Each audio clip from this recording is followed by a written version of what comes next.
Hi అండి. అందరికీ నమస్కారం. Welcome to talks with me. ఎలా ఉన్నారండి అందరూ? నేనైతే చాలా అంటే చాలా బాగున్నాను. మీరందరూ కూడా ఇంకా బాగుండాలని మనస్ఫూర్తిగా కోరుకుంటున్నాను. ఇవాల్టి వీడియోలో మా ఇంటి బడ్జెట్ ప్లాను అని చెప్పి మనీతో నేను ఎలా బడ్జెట్ ప్లాన్ వేసుకుంటాను అనేది చాలా వీడియోస్‌లో చూపించానండి. కానీ ఇప్పుడు ఎట్లా సేవ్ చేసుకుంటాను అనేది ఎప్పుడూ చూపించలేదు కదా!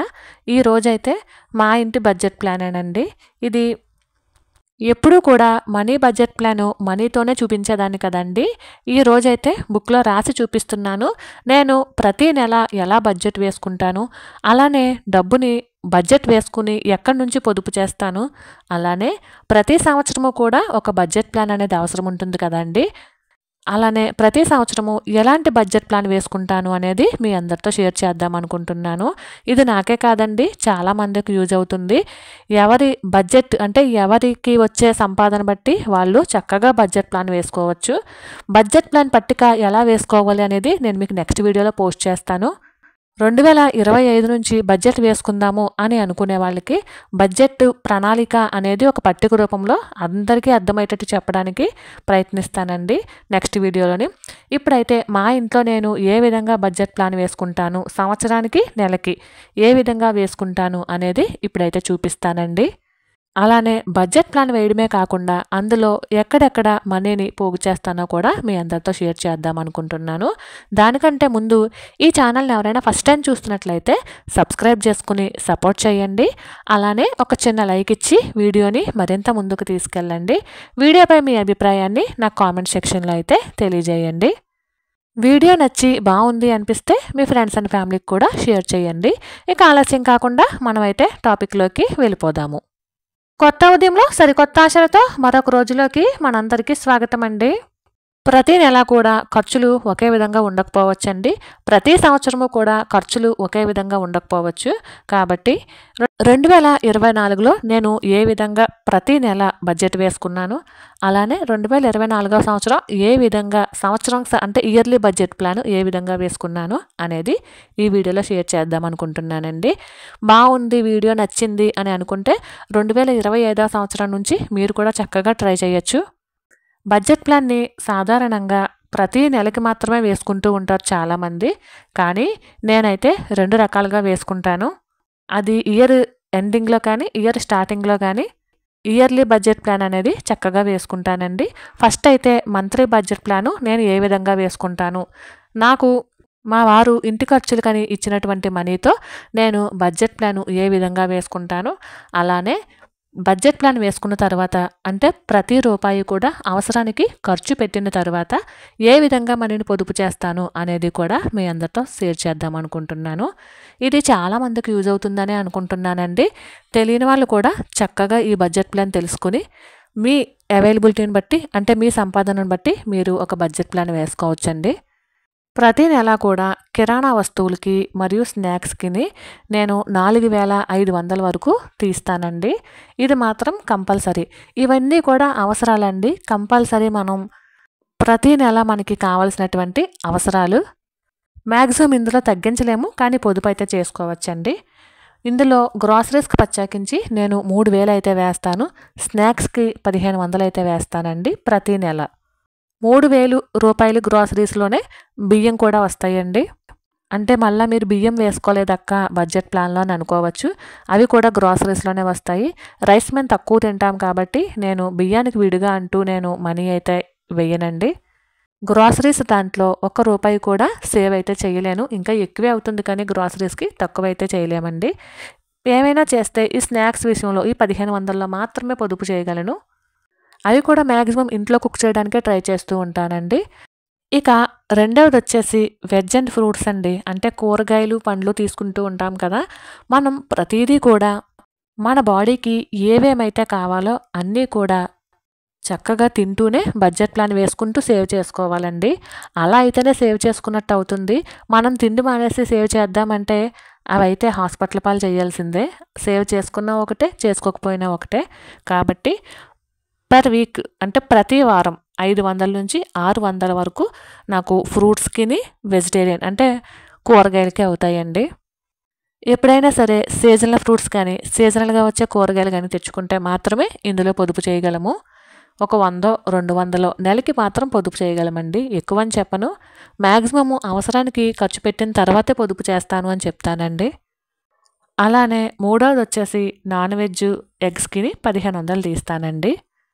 ఈ 1500లో ఇంచుమించు నెలకి ఒక 3 సార్లు చికెన్ వండితే 600 అవుతుంది. అంటే వారానికి 200 చొప్పున 3 సార్లు చికెన్ వండితే 600 అవుతుందండి. ఒక్క వారం మాత్రం చేపలు కానీ రొయ్యలు కానీ తెచ్చుకుంటే ఒక్క వారం మాత్రం 250 200 అలా అవుతుంది. అలానే ఎగ్స్కి 300 అయితే అవుతుందండి. ఒక్కొక్కసారి అంటే కార్తీక మాసం కావచ్చు, శ్రావణ మాసం కావచ్చు, మాఘమాసం కావచ్చు, ఇలాంటి నెలలో మేము నాన్ వెజ్ అయితే తీసుకోము. అలాంటప్పుడు ఈ నాన్ వెజ్కి సంబంధించినటువంటి మనీని పొదుపులో అయితే వేసేస్తానండి. ఆ 3 నెలల్లో మేము ఎగ్స్ కూడా తీసుకోమండి. కాబట్టి 1500 కూడా పొదుపులోకి అయితే వేసేస్తాము. ఎప్పుడైనా ఎవరైనా బంధువులు చుట్టాలు వచ్చినప్పుడు ఒక్కొక్కసారి వాళ్ళకి మటన్ అది తీసుకొస్తూ ఉంటాం కదా, అలాంటప్పుడు మాత్రం ఈ పొదుపులో వేసినటువంటి నాన్ వెజ్ డబ్బుల్నే వాడుతూ ఉంటాను. మేము మా ఇంట్లో ప్రస్తుతానికి ముగ్గురమే ఉంటున్నాం కాబట్టి మాకు 200 రూపాయలు చికెన్ సరిపోద్దండి. తర్వాత వచ్చేసి పాలండి. పాలకి ప్రతి నెల కూడా 1300 నుండి 1500 వరకు అవుతాయండి. ప్రతిరోజు 1 లీటర్ పాలు అయితే పోయించుకుంటాను. లీటర్ పాలు వచ్చేసి మాకు 50 రూపాయలు అయితే తీసుకుంటున్నారు. ఒక్కొక్కసారి వాళ్ళ బర్రె పాలు ఇవ్వకపోతే వేరే చోట కొని తీసుకొస్తూ ఉంటారండి. అలాంటప్పుడు 70 రూపాయలు తీసుకుంటారు, లేదంటే 50 రూపాయలు తీసుకుంటారండి. మేము ఎప్పుడైనా ఊరెళ్ళినప్పుడు పాలు అది పోయించుకోమండి. అలాంటప్పుడు ఆ మనీని కూడా పొదుపులోకే వేసేస్తూ ఉంటాము. ఇక తర్వాత గ్యాస్ అండి. గ్యాస్ వచ్చేసి 1000 రూపాయలు కదా, ఇంచుమించు ఒక గ్యాస్ బండ్ వచ్చేసి నాకు 2 నెలలు అయితే వస్తుంది. కాబట్టి నెలకి 500 మాత్రమే తీస్తాను. ఒక్కొక్కసారి గ్యాస్ తగ్గుతూ ఉంటుంది కదండి. 950కి వస్తుంది, 900కి వస్తుంది, 850కి వస్తుంది. అలాంటప్పుడు ఆ మనీని తీసి పొదుపులోకి అయితే వేసేస్తాను. మనము గ్యాస్కి 1000 రూపాయలు ఇచ్చిన అకౌంట్లోకి అయితే పడిపోతూ ఉంటాయి కదండి. 150 అని 200 అని అలాగా అవి కూడా తీసి పొదుపులో అయితే వేసేస్తూ ఉంటాను. ఇలా ప్రతి నెల కూడా నేనైతే చక్కగా ప్లాన్ చేసుకుంటూ ఉంటానండి. అంటే ప్రతి నెల ఖర్చులు ఇలానే ఉండకపోవచ్చు, మ్యాక్సిమం ఇంతేనండి. ప్రతి నెల కూడా మ్యాక్సిమం ఇవన్నీ కూడా అవసరాలే కాబట్టి మ్యాక్సిమం ఇలానే ఉంటాయి. తర్వాత ఒక 1000 రూపాయలు వచ్చేసి స్కూల్కి అని తీస్తానండి. ఇది ఒక్కొక్కసారి ఫీజులోకి యాడ్ చేసేస్తూ ఉంటాను. ఒక్కొక్కసారి అయితే మాత్రం జిరాక్స్ తీయించడానికి కానీ, లేదంటే పెయింటింగ్ వర్క్స్ అవి ఇస్తుంటారు కదా పిల్లలకి, చిన్న చిన్న యాక్టివిటీస్ లాంటివి అవి, లేదంటే కలర్ పెన్సిల్స్ అని ఇంకా పిల్లలు ఉన్నారంటే ఇలాంటివన్నీ కామన్ కాబట్టి వాళ్ళకి బుక్స్ అని వీటికి మాత్రం ఒక 1000 రూపాయలు తీసుకుంటాను. ప్రతి నెల కూడా ఖర్చులు అంటే ఈ పెయింటింగ్స్ కానీ జిరాక్స్లు కానీ ప్రతి నెల ఖర్చు అవ్వకపోవచ్చండి. వాటిని నేను స్కూల్ ఫీజు కడతాం కదా అందులోకి అయితే యాడ్ చేసేస్తాను. లేదంటే ఖర్చు అయినప్పుడు మాత్రం వాటిని మళ్ళీ మనం తడుముకోకుండా ముందే తీసి పెట్టుకుంటానండి ఒక 1000 రూపాయలు అయితేనే. ఎందుకంటే ఈ యాక్టివిటీస్ అనేవి ఒక్కొక్కసారి ఒక్కొక్కలా ఉంటాయి కాబట్టి ఒక 1000 రూపాయలు అయితే తీస్తూ ఉంటాను. ఇక ఎప్పుడైనా బయటికి నెలకొకసారి అలా వెళ్ళినప్పుడు దానికోసమని ఒక 1000 రూపాయలు తీస్తానండి. ప్రతి నెల వెళ్తామని చెప్పలేం కానీ వెళ్ళినప్పుడు తడుముకోకుండా ఉంటాయి అనే ఉద్దేశంతో 1000 రూపాయలు అయితే తీసి పక్కన పెడుతూ ఉంటాను. మనం ముందే వచ్చే ఖర్చుని ఈ విధంగా ఆలోచించి కొద్దో గొప్ప మనీని తీసి పక్కన పెట్టినట్లయితే మనకి ఆ రోజు వచ్చే ఖర్చు కోసం భయపడిన అవసరం ఉండదండి. చక్కగా మనం ఆల్రెడీ దాచిపెట్టాము కాబట్టి మనం వాడుకోవచ్చు. లేదనుకోండి అప్పటికప్పుడు మనీని తడుముకోవాల్సి వస్తుంది కదా. ఇక తర్వాత వచ్చేసి అద్దె, కరెంటు బిల్లు, అలానే ఫోన్ రీఛార్జు, వైఫై, పెట్రోలు ఇలాంటివన్నీ కూడా ఆన్లైన్ పేమెంట్స్ అన్నీ మా హస్బెండే చూసుకుంటారండి. వీటికైతే మాత్రం నాకు అమౌంట్ ఇవ్వరు, ఇది ఆయనే చూసుకుంటారండి. కరెంటు బిల్లు 1000 రూపాయలు ఉదాహరణకు వేస్తున్నానండి. సాధారణంగా 1000 రూపాయలు మాకు వేసవకాలం మాత్రమే వస్తుంది. మిగిలిన టైంలో మాకు 500, 350, 400 అలా వస్తూ ఉంటుంది. ఎక్కువగా కరెంటు బిల్లు తగ్గించడానికే చూస్తూ ఉంటాను. ఫోన్ రీఛార్జ్ 500 అవుతుందండి 2 ఫోన్లకి. అలానే వైఫై 700 అయితే అవుతుంది. ఇది వరకు అయితే టీవీ కలెక్షన్ ఉండేదండి, కానీ ఇప్పుడు టీవీ కలెక్షన్ తీయించేసి వైఫై అయితే పెట్టుకున్నామండి. దానికోసం 700 అవుతుంది. అలానే కారుకి పెట్రోలు 3000 అయితే అవుతుందండి ప్రతి నెల కూడాను. కారుకనే కాదండి, బైక్కి కార్కి కలిపి 3000 అయితే అవుతుంది. ఇవి కాకుండా ప్రతి నెల ఎమర్జెన్సీ కోసం ప్రతి మనిషికి అంటే పర్ హెడ్ 1000 రూపీస్ అయితే తీసి పక్కన పెడుతూ ఉంటారండి. ఎప్పుడైనా జ్వరాలు, దగ్గులు ఇలాంటివి వస్తూ ఉంటాయి కదా, దానికోసమని. ఇక్కడికి ఇంతవరకు మాత్రం మా హస్బెండ్ చూసుకుంటారు. మాకు రెంట్ వచ్చేసి 10,000 అండి. 2024 వరకు వేరే ఇంట్లో ఉండేవాళ్ళము. అప్పుడు రెంట్ వచ్చేసి 8,000. ఇక్కడ వరకు మాత్రం మా హస్బెండ్ చూసుకుంటారు. ఈ అమౌంట్ అయితే నాకైతే ఇవ్వరండి. నాకు ఇచ్చినటువంటి అమౌంట్ ఆల్రెడీ ఎలాగా బడ్జెట్ ప్లాన్ వేసుకుని ఖర్చు పెడతానో మీ అందరికీ షేర్ చేశాను కదండి. అలానే ఇంకొక 1000 నుండి 1500 వరకు కూడా బట్టలకని చెప్పి ఇస్తూ ఉంటానండి. అప్పుడప్పుడు మనకి పెళ్ళిళ్ళు తగులుతూ ఉంటాయి, చిన్న చిన్న ఫంక్షన్లు తగులుతూ ఉంటాయి, గృహప్రవేశాలు ఇలాంటివి వస్తూ ఉంటాయి కదండి. అలాంటప్పుడు మనం పెట్టే పెట్టుబడి చీరలకు కానీ లేదా అలాంటప్పుడు మనం ఫంక్షన్లప్పుడు గట్రా వెళ్ళినప్పుడు గిఫ్ట్లు అయ్యి మనం కొంటూ ఉంటాం కదా, అలాంటి వాటికి తడుముకోకుండా ముందే బట్టలకి ఆ నెల ఖర్చులను బట్టి 500 నుండి 1500 వరకు తీస్తానండి. మొత్తం టోటల్ అంటే ఫస్ట్ నా గ్రాసరీస్ దగ్గర నుంచి ఇంతవరకు కూడా బట్టల వరకు కూడా టోటల్ 10,500 ప్రతి నెల ఖర్చు అవుతుందండి. అంటే ప్రతి నెల ఇలానే ఉండాలని ఏమీ లేదు, ఇంచుమించు ఇలానే ఉంటుంది. ఎప్పుడైనా పండుగలు వచ్చినప్పుడు, పెళ్ళిళ్ళు పేరంటాలు అయినప్పుడు కొంచెం ఖర్చు ఎక్కువ అవుతుంది. ఇంచుమించు మ్యాక్సిమం ఇలానే ఉంటుందండి. ఇక మా వారు నాకు ఎంత ఇస్తారు అని చాలామంది అడుగుతూనే ఉంటారు కామెంట్స్ రూపంలో. మా వారు నాకు ప్రతి నెల కూడా 15,000 అయితే ఇస్తారండి. ఈ పండుగలు లేదంటే వరలక్ష్మి వ్రతం ఇలాంటి పూజలప్పుడు, పుట్టినరోజులు, పెళ్లి రోజులు అప్పుడు మాత్రం 16,000 నుంచి 20,000 వరకు కూడా ఇస్తూ ఉంటారు.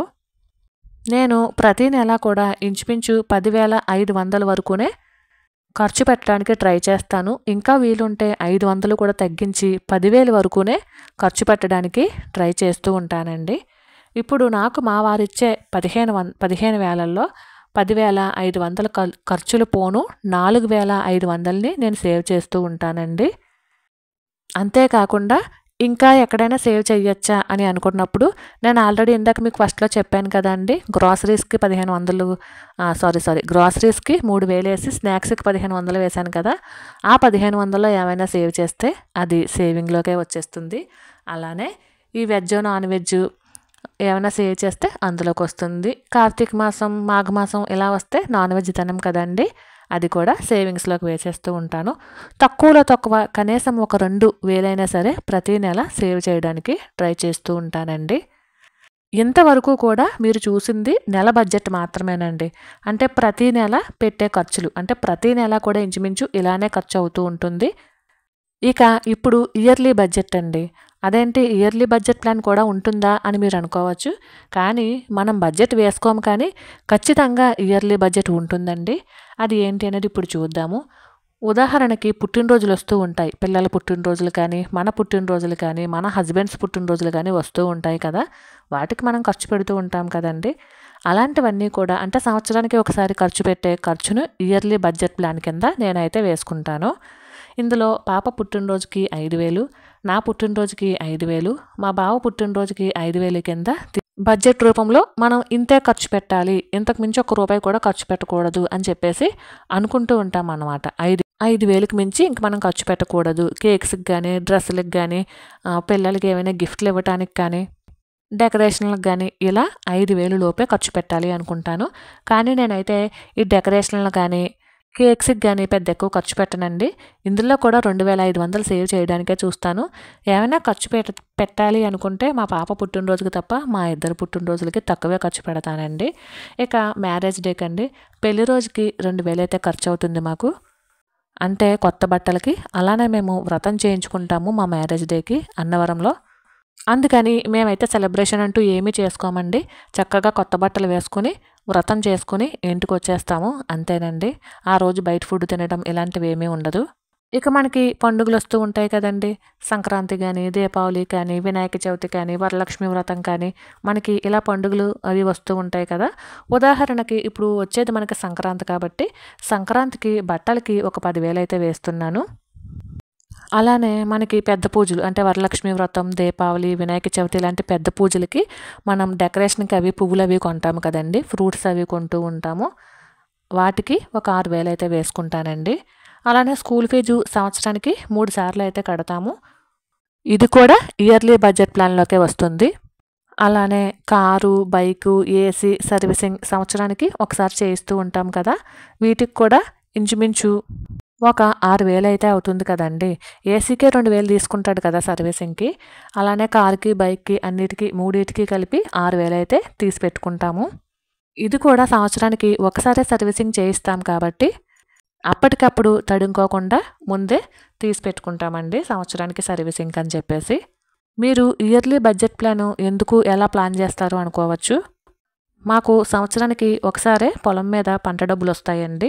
వాటి ద్వారా మేమైతే ఇలా ప్రతిదానికి డివైడ్ చేసుకుంటూ ఉంటాము.